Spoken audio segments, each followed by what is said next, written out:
Aujourd'hui, on va faire deux lectures. Une petite lecture dans notre livre de Mélissa, parce que c'est une lecture de la semaine et je trouve qu'elle est chouette. On va pouvoir la lire. Et on va aussi lire une petite histoire qui est plus comme une histoire de Saint-Valentin, même si c'est pas rouge, rose, blanc. Parce que ça parle de deux amoureux oiseaux, une autruche et un hibou. C'est bizarre, hein? Alors, tu vas voir ça tantôt. Alors là, on va commencer la petite lecture. C'est un texte pour savoir qu'est-ce qu'on peut faire pour réveiller Mélissa. Parce que Mélissa, elle fait dodo. Puis là, il y a maman qui est là. Maman qui? Maman Denise. Il y a, ça c'est qui? Sa grand-maman. On ne l'a jamais vu, sa grand-maman. Ça doit être Samuel, c'est son grand-papa. C'est juste que l'image est bizarre. Et son papa aussi. On peut avoir une idée aussi. Sa maman, elle a l'air de vouloir la réveiller avec un toutou. Le papa, il a l'air de vouloir la réveiller avec une plume. Puis le grand-papa, je ne sais pas trop c'est quoi. On va voir dans l'histoire. D'accord? Alors, le titre, c'est « Quoi faire pour réveiller Mélissa? » Et il y a un point d'interrogation parce que c'est une question. C'est comme dans la patate à vélo, hein? Ou dans la page que tu as écrite d'une patate à vélo. Mais il y a une question, c'est pour ça qu'il y a un point d'interrogation. Alors, quelle journée? C'est quelle journée? C'est dimanche. Ah, il y a un point ici. Écoute la phrase, hein? C'est une toute petite phrase. Justement, dans les devoirs, je trouve qu'il y a des amis qui font des trop petites phrases. Il faut que tu me montres que tu es capable de faire des belles grandes phrases avec des qualificatifs. Et là, il y en a beaucoup, c'est pas ça qu'ils font.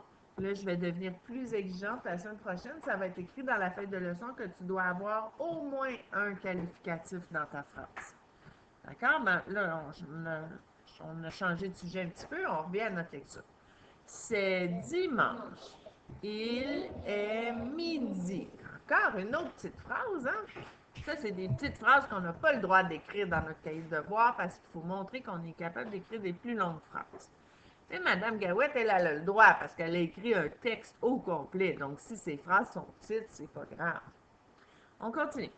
Mélissa est encore endormie. Il est midi et elle dort encore. Tu vois, tu as une réaction. Ça veut dire qu'on avait lu et tu n'avais pas compris la phrase parce que tu n'avais pas réagi. Mais là, tu as réagi quand je t'ai fait comprendre qu'il était midi et elle dormait encore. Ça veut dire que tu aurais dû recommencer parce que tu n'avais pas compris la phrase. C'est important quand on lit de comprendre nos phrases. On continue. Quoi faire pour réveiller Mélissa? Tu vois, il y a un point d'interrogation. C'est une question. On se demande qu'est-ce qu'on peut faire pour réveiller Mélissa. Là, tu vois, ici, c'est marqué son papa. Ici, c'est écrit sa maman. Ici, c'est son grand-papa. Puis, il y a ensuite Médard et Têtu. Ah, alors eux autres aussi, ils vont essayer de la réveiller. Ça, probablement que ça veut dire que son papa, il va pas réussir, sa maman va pas réussir, son grand-papa va pas réussir. Puis Médard et Têtu, eux autres, ils vont être les suivants à essayer. Alors, on va lire maintenant qu'est-ce qu'il a fait son papa pour la réveiller. On se rappelle que son papa, il avait quoi dans les mains? Une plume. On y va. Papa lui chatouille le visage avec une longue plume.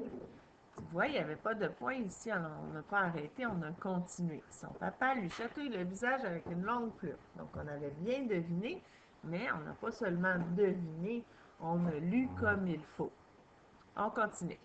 Mélissa ne se réveille pas. Tu vois le mot réveil, là? Est-ce qu'on a appris ça, ces sons-là? On a appris ré, mais on n'a pas appris veille. Comment on a fait pour le lire? On a lu le début, puis on a deviné la fin du mot. Sa maman prend une grosse voix pour faire parler l'ourson en peluche. Ah, c'est ça qu'on voyait ici. Elle parlait comme ça à Mélissa. Elle lui dit, réveille-toi, Mélissa. Avec sa grosse voix de maman. Qu'est-ce qui se passe? Qu'est-ce qui va arriver? Mélissa ne se réveille pas. Bon, ça va pas bien. Là, c'est le tour de grand-papa. Là, on va pouvoir voir qu'est-ce que c'est qu'il y a dans les mains ici. On y va. Son grand-papa dépose sur le lit un panier de petits pains chauds. Mélissa ne se réveille pas. Ah, pourquoi il a mis des petits pains chauds, tu penses? Pour que ça sente bon, puis qu'elle ait le goût. Oh, ça sent bon, j'ai le goût de me réveiller. Mais non, ça n'a pas fonctionné. Dernière tentative pour essayer de réveiller Mélissa. Médor et têtu saute. Ah, tu vois, c'est un pluriel. Pourquoi il y a un NT? Parce que c'est Médor et têtu qui sautent. C'est deux personnes, pas deux personnes, deux personnages qui sautent. Donc, on ne dit pas Médor et têtu sautant. On dit Médor et têtu saute. On continue. Sur le lit. Ah, ben là, ça va sûrement la réveiller, hein? Qu'est-ce qu'ils font, Médor et têtu? Ils lèchent Mélissa. Ah, ben là, Mélissa sourit. Enfin, elle est réveillée. Ben, c'est certain, hein? Bon, là, on va aller lire notre histoire de Hibou et Autruche. J'espère que ça va bien aller parce que quand c'est un livre comme ça, c'est difficile des fois d'agrandir les pages. Donc là, on y va. Donc, est-ce que ça t'intéresse de savoir l'histoire de Hibou et Autruche, le couple amoureux? C'est une histoire comique, tu vas voir. Alors, c'est une histoire qui a été écrite par Florence Ducato, qui aime beaucoup les animaux, surtout les chats. Florence a un chat qui s'appelle Lyra. Lyra s'installe confortablement dans le cou de Florence pour dormir. On va lire cette histoire et tu verras que Florence connaît bien les animaux. Fanny, elle, c'est celle qui a fait les dessins. C'est l'illustratrice. Donc, Fanny aime beaucoup dessiner les animaux. Fanny a une chatte, elle aussi, qui s'appelle Maya. Maya s'installe confortablement sur les genoux de Fanny pour regarder la télévision. Regardez les dessins de Fanny et tu verras qu'elle a eu du plaisir à dessiner un hibou et une autruche. Donc, on va y aller en agrandissant un petit peu. On regarde l'image pour commencer. On voit que c'est un mariage. Hein? Donc, hibou et autruche se sont mariés. Est-ce que tu vois assez bien? On va le grandir un petit peu. On va l'agrandir un petit peu.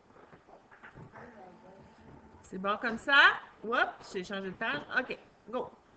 Hibou et autruche sont mariés. Ils sont très amoureux. Ils sont aussi très différents. Ah, regarde, c'est une question. Sont-ils trop différents? Hein, c'est ça qu'on veut savoir. On dit qu'ils sont différents, mais peut-être qu'ils sont trop différents pour être des amoureux. Des fois, les gens sont différents quand ils sont amoureux, puis ça ne dérange pas. Mais on va voir, eux, est-ce que ça dérange? Donc là, on va regarder l'image. Donc, on voit qu'il y a Hibou qui est là. Il est petit, puis il y a plein d'autruches qui sont grandes. On va aller lire ça. On est prêt? On agrandit un petit peu. On y va. Voyons. On y va. Le jour, il y a une réunion dans la famille autruche. Ah, c'est pour ça qu'il y a beaucoup d'autruches, parce que toute la famille est là. On continue. Hibou écoute les conversations. Il doit se tordre le cou pour bien entendre. Et il tombe de fatigue. Tu sais qu'il tombe de fatigue. Pourquoi il tombe de fatigue, le hibou? Parce qu'un hibou, ça dort le jour. Donc là, c'est le contraire. Il y a plein de hiboux, il y a une seule autruche et c'est la nuit. Là, ça doit être l'autruche qui tombe de fatigue. Hein? Qu'est-ce que tu en penses? On va aller lire ça. La nuit, il y a une réunion dans la famille hibou. Autruche écoute les conversations. Elle doit se tordre le cou pour bien entendre. C'est vraiment le contraire, hein? Et elle tombe de fatigue. C'est vraiment, vraiment le contraire. On s'en va à la prochaine page. Ah! Il se donne des bisous, mais là, le hibou, il est tellement petit qu'il faut qu'il grimpe dans une échelle. Ah, c'est drôle. OK, on s'en va lire ça. On y va. Hibou veut embrasser autruche. Il doit monter sur une échelle. Mais ce n'est pas très grave. Ah, là, c'est le contraire. C'est drôle. On va aller. Autruche veut embrasser hibou. Elle doit se coucher par terre. Mais ce n'est pas très grave. Donc là, ils dorment chacun de leur côté. Ah ben non, ben c'est parce qu'ici, le hibou dort le jour, comme je t'ai dit tantôt, et l'autruche, elle adore la nuit. L'autruche, c'est comme nous, hein? Nous, on dort la nuit, contraire des hiboux. On va lire qu'est-ce qui est écrit. Hibou dort le jour. Autruche dort la nuit. Je dors quand je veux, marmonne hibou. Je dors quand je veux, marmonne autruche. Qu'est-ce que ça veut dire, marmonner? Dire un enfant comme ça, on ne comprend rien qu'est-ce qu'il dit parce qu'il marmonne. Hein, c'est ça, marmonner. Alors, ils font dodo ensemble un petit peu quand même, hein? Ben, tu vas voir, on va le lire. Moi, je le sais, mais on va le lire. On y va. Nous pouvons quand même dormir ensemble 1 heure le matin et le soir, murmure hibou et autruche. Donc, quand hibou est prêt à se lever, ben autruche est prête à se coucher. Donc, elle va le rejoindre, fait qu'ils dorment 1 heure ensemble. Ensuite, et c'est le contraire, le soir, quand autruche est prête à se lever, ben non, c'est le contraire. C'est le matin, quand l'autruche est prête à se lever le matin, ben, hibou, lui, est prêt à se coucher, donc il va la rejoindre dans le lit, puis ils dorment un petit peu ensemble. On lit la dernière phrase. Et ils tombent dans les bras l'un de l'autre. Ah, là, ils sont en train de manger. Penses-tu qu'ils mangent la même chose? Ah, c'est ça qu'on va voir. Hibou mange des souris. Oui, on a vu en science que les hiboux, ce sont des animaux carnivores qui mangent de petits animaux, comme des souris. On a vu ça en science au début. On continue. Qu'est-ce qu'elle mange, autruche? Autruche mange des graines. Là, vous avez eu une réaction quand on disait qu'Hibou mangeait des souris. Ben, tu vois, Hibou aussi, il dit Pouah! Comment peux-tu manger cela? Tu vois, c'est une question. demande Hibou. Et qu'est-ce qu'elle dit autruche? Quoi? Comment peux-tu avaler cela? Demande autruche. Encore une autre question. Là, ici, tu aurais pu te tromper et dire manger, hein? Mais quand on regarde le mot, on voit bien que c'est pas manger. Donc, c'est bien de deviner, mais il faut lire les mots comme il faut. Ah, encore un bisou! C'est vraiment un livre de Saint-Valentin, hein? Alors, on continue. Nous pouvons quand même manger ensemble, disent hibou et autruche. Et moi, je trouve ça bizarre parce que je me demande quand est-ce qu'ils mangent ensemble, parce que la nuit, l'autruche adore, le jour, le hibou dort, puis là, ils se rejoignent dans le lit. Je vois pas quand est-ce qu'ils peuvent se voir et il y en a toujours un qui dort. C'est bizarre, mais c'est pas grave, c'est une histoire, même si ça n'a pas d'allure. On continue. Et ils s'embrassent tendrement. Oh, là, ils n'ont pas l'air de s'embrasser du tout, hein?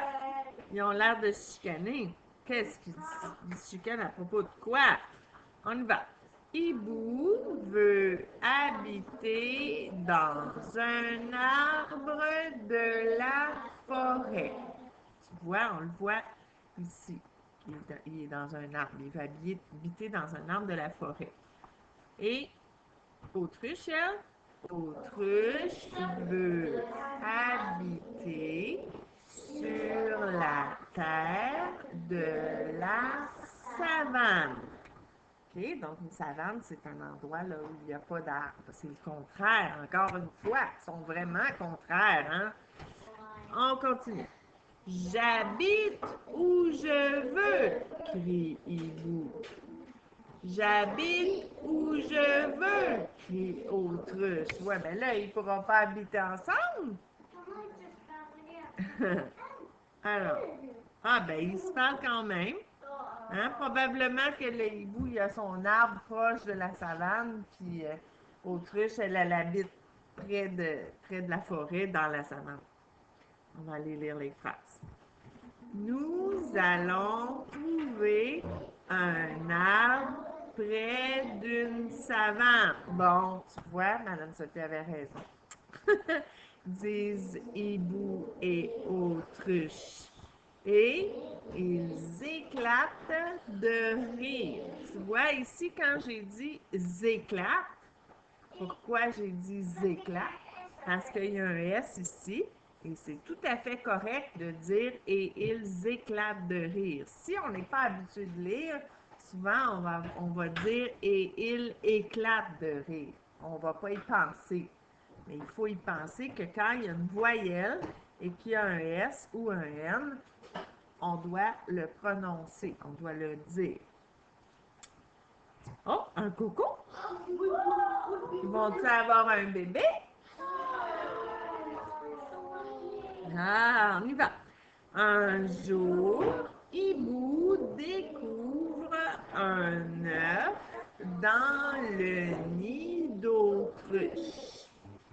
L'œuf est aussi grand que Hibou.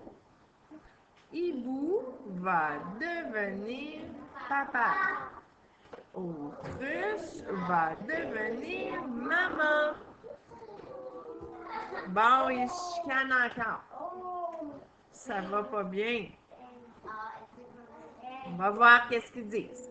Mon bébé va dormir le jour, chuchote Hibou. Ah, ah. Mon bébé va dormir la nuit, chuchote Autruche. Bon, qui va décider? Le jour, crie Hibou.